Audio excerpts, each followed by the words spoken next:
Satu tersangka korupsi insinerator penuhi panggilan Kejari. 3 pasang calon paskibraka lolos ke seleksi nasional. Warga mengais rejeki berburu batu mengandung emas di sungai.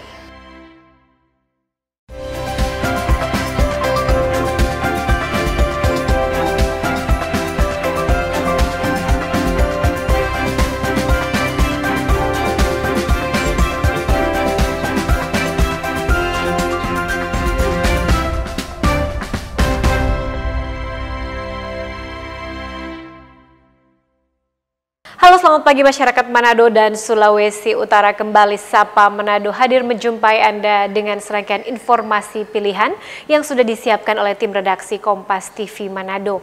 Dan bagi Anda yang tidak dapat menyaksikan kami melalui televisi digital, Anda dapat menonton tayangan live video streaming kami melalui channel YouTube dan juga Facebook Kompas TV Manado. Dan kali ini bersama saya Ira Matoy, inilah Sapa Manado selengkapnya.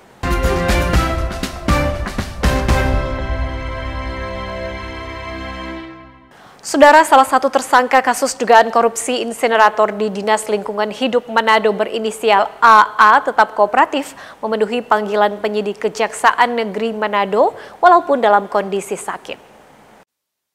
AA, salah satu tersangka kasus insinerator DLH Manado, keluar dari kantor Kejaksaan Negeri Manado menggunakan kursi roda dan didampingi kuasa hukumnya. Walaupun dalam kondisi sakit, tersangka diperiksa penyidik Kejari Manado secara berturut-turut selama 3 hari. Kuasa hukum tersangka Liva Malahanu mengatakan terus mendukung Kejari Manado menuntaskan kasus dugaan korupsi yang sudah hampir 5 tahun berjalan. Menurut Liva, Kejaksaan Negeri Manado saat ini baru menetapkan 3 tersangka dan bersiap membawa perkara ke pengadilan. Namun hal ini dilakukan tanpa menyentuh pelaku intelektual berinisial P yang diduga berada di balik proyek bermasalah tersebut. Kami bersyukur sekali Kejaksaan Negeri Manado mulai berani mengungkap kasus ini yang sebenarnya. Klien kami telah menyerahkan bukti transfer aliran dana yang lebih dari 85% ke seorang yang bernama P. Mr. P ini selama ini tidak pernah tersentuh, hanya saksi, hingga detik ini masih saksi. Tapi kami yakin dan kami percaya jaksa pada Kejaksaan Negeri Manado akan mulai punya taring ataupun unjuk gigi pula bahwa kebenaran akan terkuak siapa sebetulnya yang patut dipersalahkan di mata hukum atas proses perkara pengadaan insinerator pada Dinas Lingkungan Hidup tahun anggaran 2019 Kota Manado. Sementara itu, Kejari Manado Wagio menegaskan penanganan perkara ini akan dilakukan secara efisien, tepat, dan tidak berlama-lama.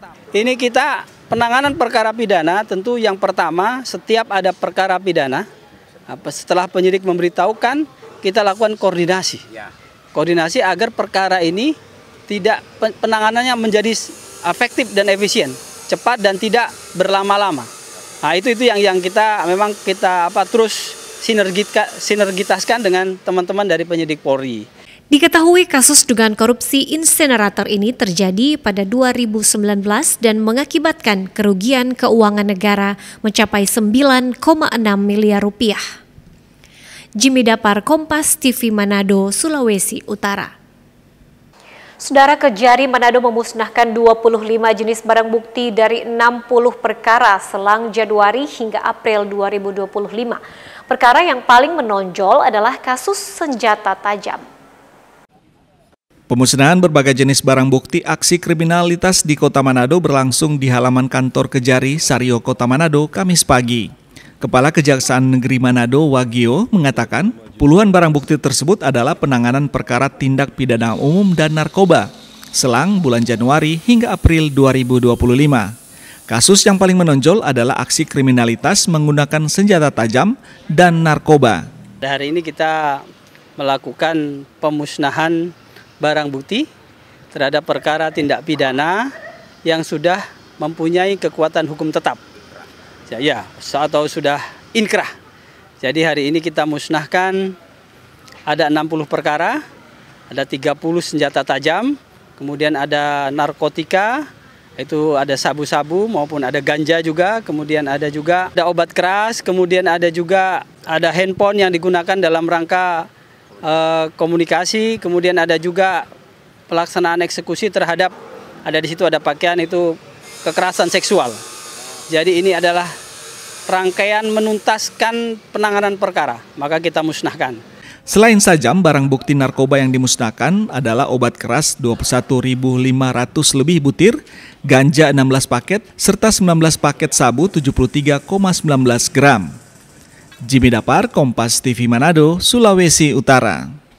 Saudara, Polres Minahasa Utara menahan 2 oknum sopir tangki milik Pertamina yang diduga menyelewengkan bahan bakar minyak jenis Pertalite saat menyuplai di SPBU Kema Minahasa Utara Jumat kemarin. 2 oknum sopir tangki Pertamina ini telah ditahan di Polres Minahasa Utara. Keduanya diringkus petugas Satreskrim Polres Minahasa Utara Jumat pekan lalu saat menyuplai BBM di SPBU Kema Minahasa Utara. Pihak Polres membeberkan saat menyuplai BBM di SPBU, oknum sopir Pertamina ini mencuri 150 liter Pertalite dan diisi ke dalam galon. Baik, hal itu telah terkonfirmasi atas laporan masyarakat. Kami langsung turun ke lapangan di TKP. Di sana ditemukan terjadi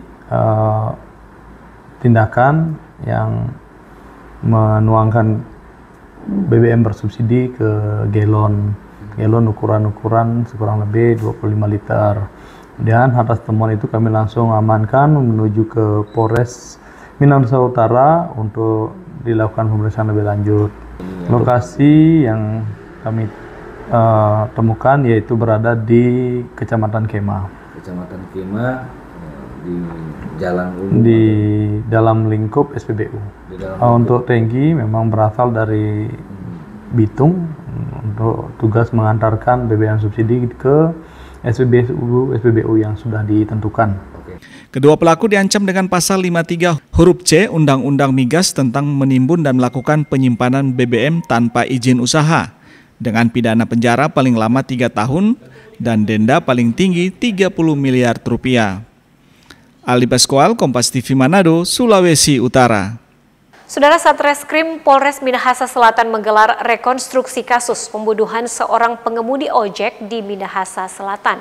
Rekonstruksi dilakukan guna memastikan rentetan kronologis serta pembunuhan yang terjadi pada Selasa 4 Februari 2025 di jalur jalan raya antar desa kilometer 3 ke Desa Ranoketang Tua, Kecamatan Amurang, Kabupaten Minsel.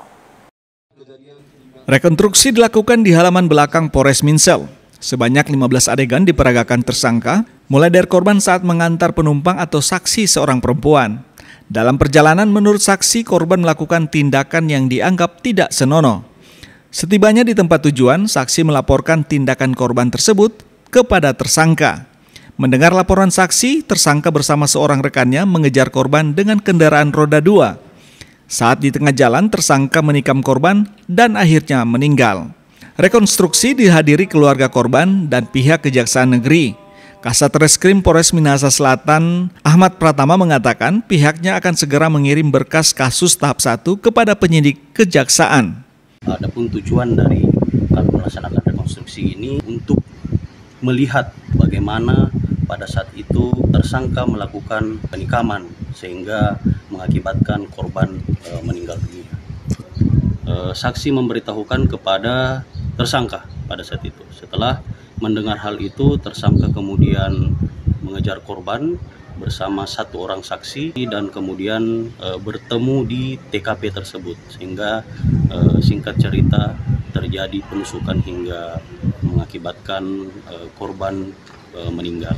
Adapun barang bukti yang telah kami sita yaitu 1 buah senjata tajam yang telah kami temukan di wilayah Laang Mongondo Selatan yang menurut keterangan tersangka pada situ telah dibuang dan kami sudah menyita sajian tersebut serta 1 unit kendaraan roda 2 yang dipakai oleh tersangka. Akibat perbuatannya, tersangka dikenai pasal 340 KUHP tentang pembunuhan berencana dengan ancaman pidana mati, penjara seumur hidup atau paling lama 20 tahun penjara. Tim Kompas TV Minahasa Selatan, Sulawesi Utara. Usai jeda berikut, Sapa Manado masih akan kembali dengan rangkaian informasi menarik lainnya. Karena itu Anda jangan kemana-mana, tetaplah bersama kami.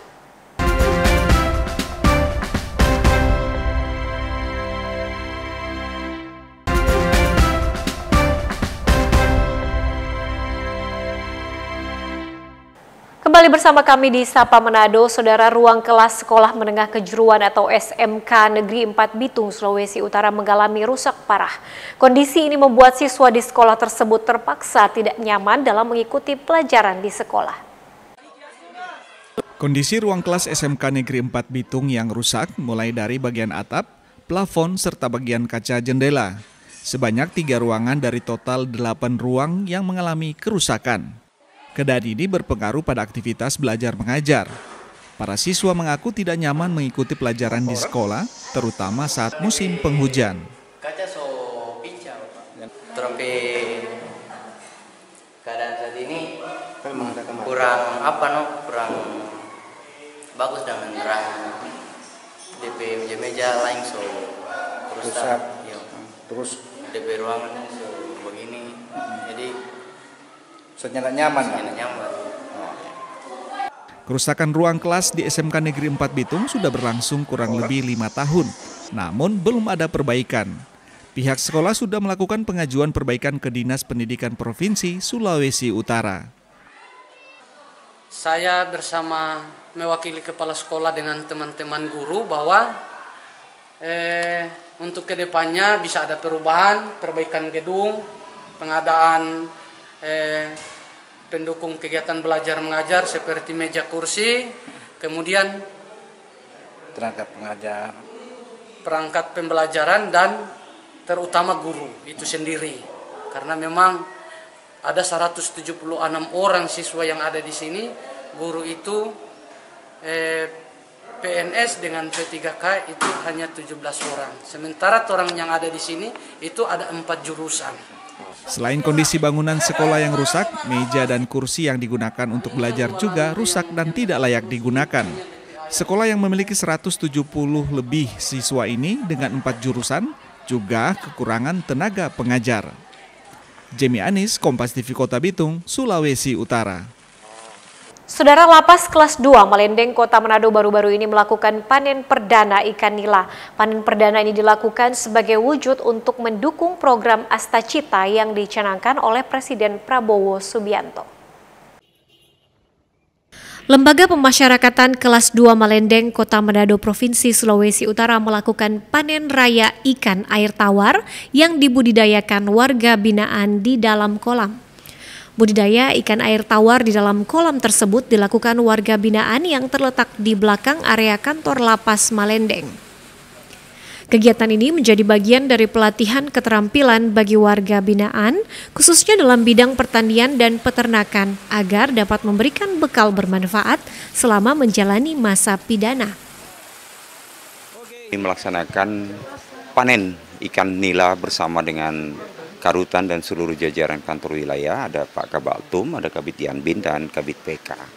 Nah, ini sudah kita laksanakan sekitar 2 bulan yang lalu, 2,5 bulan yang lalu penanaman benihnya, dan hari ini kita panen. Nah, diperkirakan panen hari ini dari 4 kolam, itu kurang lebih sekitar 2 ton, 2.000 kilo. Kalau di 4, nah cuman ini bertahap, nah ini kurang lebih sekitar 500 kilo. Kita sudah akan panen dan pada hari ini juga kita nikmati langsung hasilnya untuk makan siang bersama tadi. Nah, ini dalam rangka tindak lanjut atau pemenuhan akselerasi kedua dari Bapak Menteri Keimigrasi dan Pemasyarakatan, yaitu dalam rangka ketahanan pangan yang juga menjadi perhatian kita bersama sebagai program Bapak Presiden Prabowo dalam Astacitanya. Dari hasil panen budidaya ikan ini nantinya akan langsung didistribusikan ke pengepul maupun rumah-rumah makan. Selain itu, ikan juga akan dibagikan kepada warga binaan untuk kebutuhan dapur. Lapas Malendeng Manado terus menunjukkan komitmennya dalam mengembangkan program pelatihan yang produktif, inovatif, dan bermanfaat bagi warga binaan. Jimmy Dapar, Kompas TV Manado, Sulawesi Utara. Kita beralih ke informasi lainnya, Saudara. Kementerian Agama Provinsi Sulawesi Utara tengah mempersiapkan keberangkatan calon jemaah haji tahun 2025. Saat ini sudah dalam tahap akhir di mana seluruh persiapan mencakup bimbingan manasik, pemeriksaan fisik serta administrasi calon jemaah haji. Kantor Wilayah Kementerian Agama Provinsi Sulawesi Utara memastikan kesiapan para calon jemaah diantaranya telah melaksanakan manasik haji sebanyak 10 kali, bertujuan memberikan pemahaman menyeluruh mengenai tahapan ibadah haji. Calon jemaah haji juga harus menyiapkan diri secara mental dan fisik, melakukan pemeriksaan kesehatan dan memastikan kelengkapan administrasi jemaah. Kepala Kanwil Kementerian Agama Sulawesi Utara Ulias Taha mengatakan, jemaah haji Sulawesi Utara akan diberangkatkan dalam 2 kelompok kloter, yakni kloter 13 dan 14. Mereka dijadwalkan masuk ke embarkasi Balikpapan pada tanggal 24 dan 26 Mei 2025 sebelum bertolak ke Tanah Suci. Alhamdulillah seluruh proses yang dipersiapkan untuk pra pemberangkatan termasuk pelunasan biaya haji, pelunasan biaya lokal, dan sampai pada pengurusan visa jamaah haji, alhamdulillah untuk Sulawesi Utara semuanya sudah clear.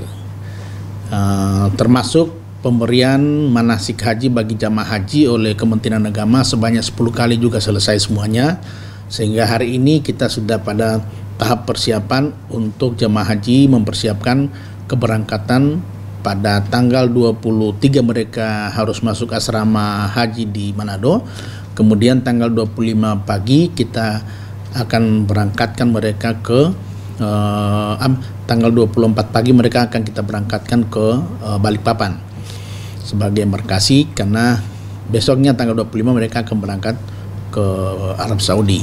Kemudian untuk kloter 14 itu mereka akan berangkat masuk asrama haji tanggal 24, lalu kita berangkatkan tanggal 25 pagi ke asrama haji karena mereka akan diberangkatkan ke Arab Saudi melalui embarkasi Balikpapan tanggal 26 Mei 2025.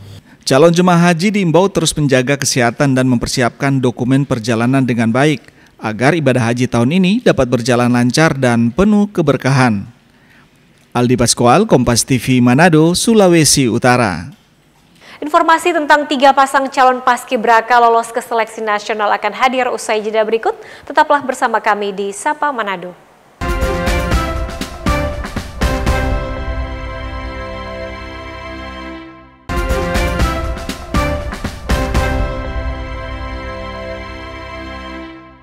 Anda kembali bersama kami di Sapa Manado. Saudara, 3 pasang calon pasukan pengibar bendera pusaka atau paskibraka putra dan putri lolos dalam seleksi tahap provinsi dan akan mewakili Sulawesi Utara dalam seleksi paskibraka tingkat nasional. Ketiga pasang calon paskibraka putra dan putri tersebut akan berangkat mengikuti seleksi tahap nasional pada bulan Juni. Sebelumnya mereka telah melalui tahap seleksi awal mulai dari tanggal 5 hingga 9 Mei di Balai Pelatihan Kesehatan atau Bapelkes Malalayang yang diikuti oleh puluhan siswa yang diseleksi dari sejumlah sekolah di Sulawesi Utara. Saat seleksi terpilih 5 calon paskibraka yang mengikuti seleksi akhir tingkat Provinsi Sulawesi Utara yang dilakukan langsung oleh Gubernur Sulawesi Utara Julius Selvanus beserta Wakil Gubernur Victor Mailangkai dan jajaran. Siap, perkenalkan nama saya Kunfil Sagata Lasut, utusan dari Kabupaten Kepulauan Sangihe. Siap, saya merasa bangga dan puji Tuhan saya terpilih menjadi yang pertama dipilih. Oke Queen, persiapannya sebelum ikut seleksi akhir ini bagaimana? Susahkah atau butuh adaptasi atau gimana? Siap, saya sudah mengikuti latihan dari mulai tahun lalu dan puji Tuhan persiapannya lumayan, tapi sekarang saya akan meningkatkannya lebih lagi, Kak.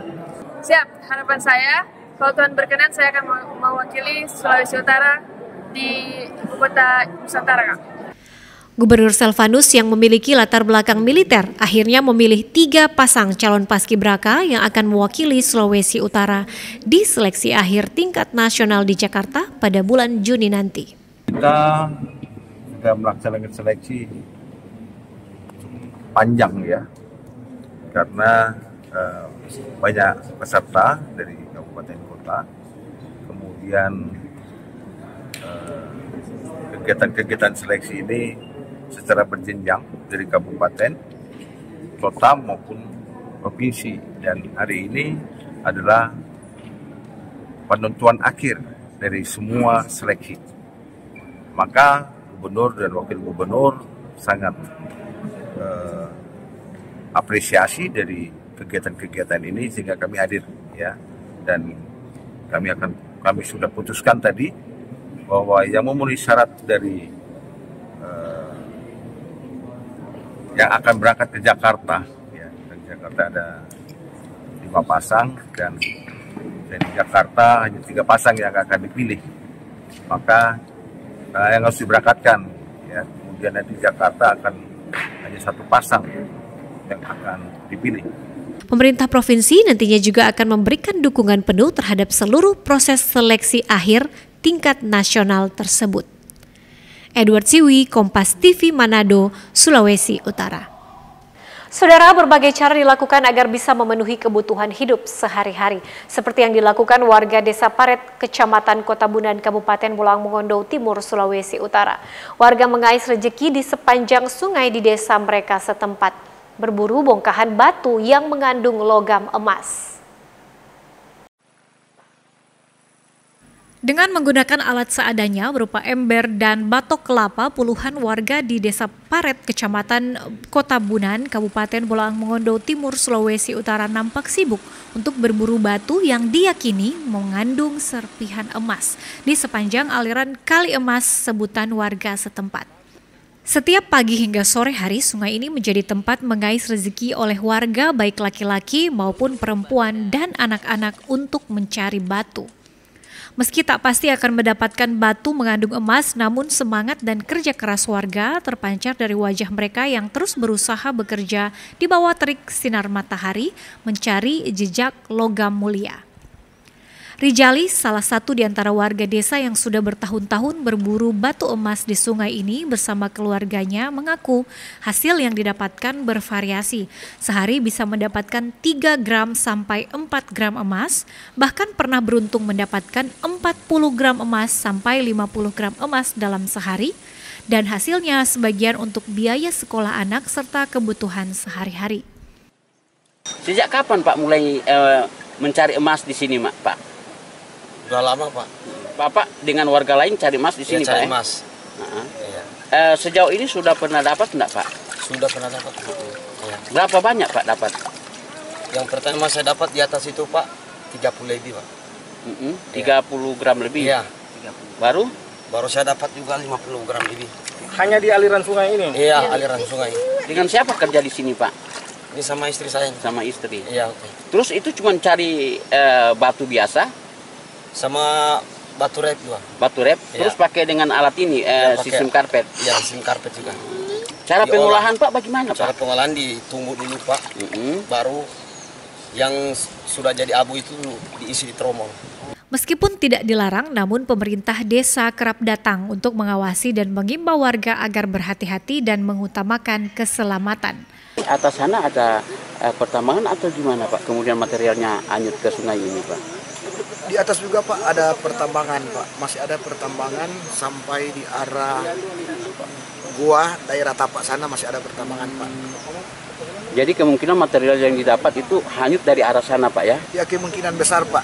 Aktivitas ini sekarang ini juga bukan hanya orang Paret saja. Dari Kuyan, Kota Bunan sudah ada juga yang datang.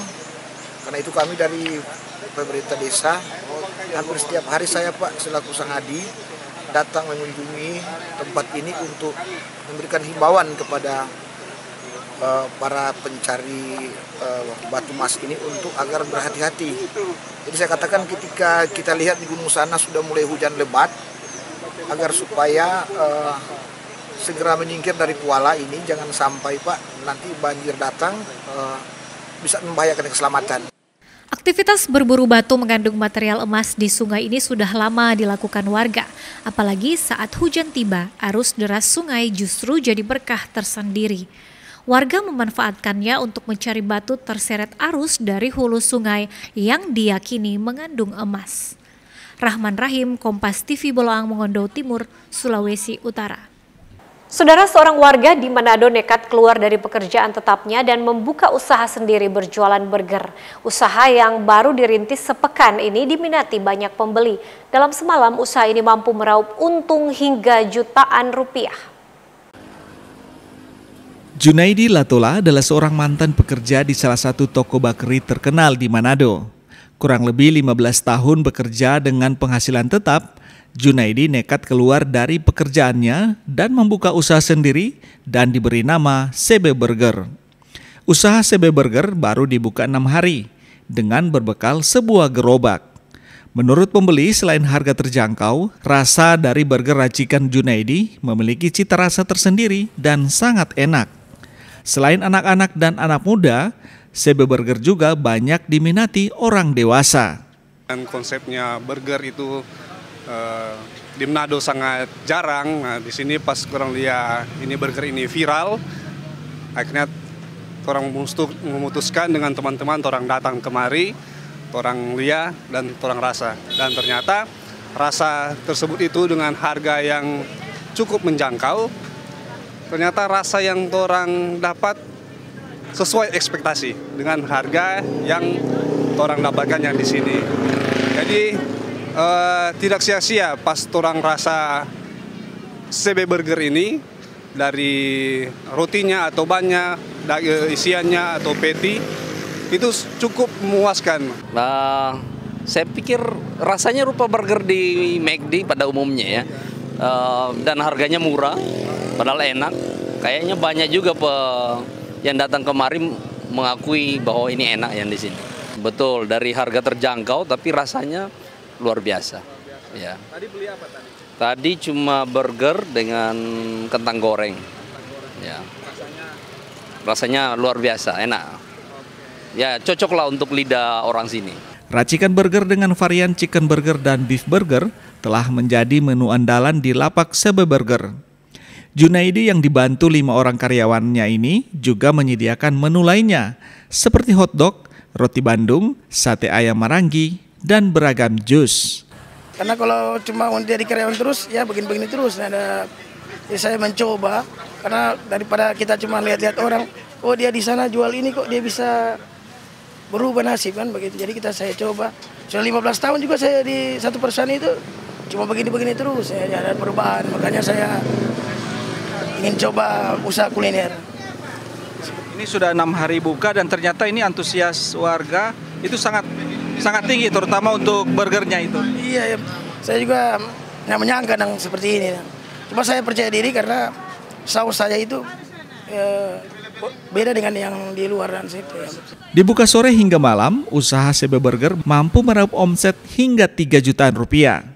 Junaidi juga berharap selain bisa membuka usaha sendiri dan membuka lapangan kerja, usahanya ini dapat menginspirasi orang lain berani menjadi wirausahawan yang mandiri. Doni Arai, Jimmy Dapar, Kompas TV Manado, Sulawesi Utara. Saudara, selain rangkaian informasi tadi, kami juga sudah melansir perakiran cuaca dari BMKG Manado sebagai panduan untuk Anda yang akan beraktivitas di luar rumah. Berikut perakiraan cuaca.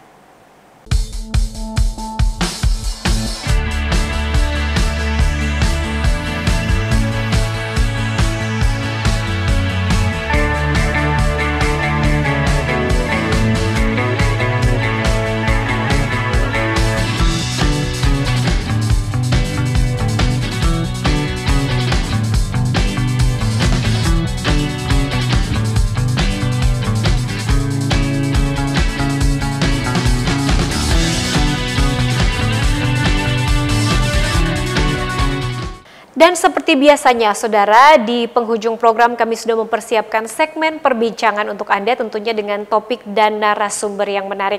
Karena itu Anda jangan kemana-mana, usai jeda berikut Sapa Manado kembali dengan segmen perbincangan.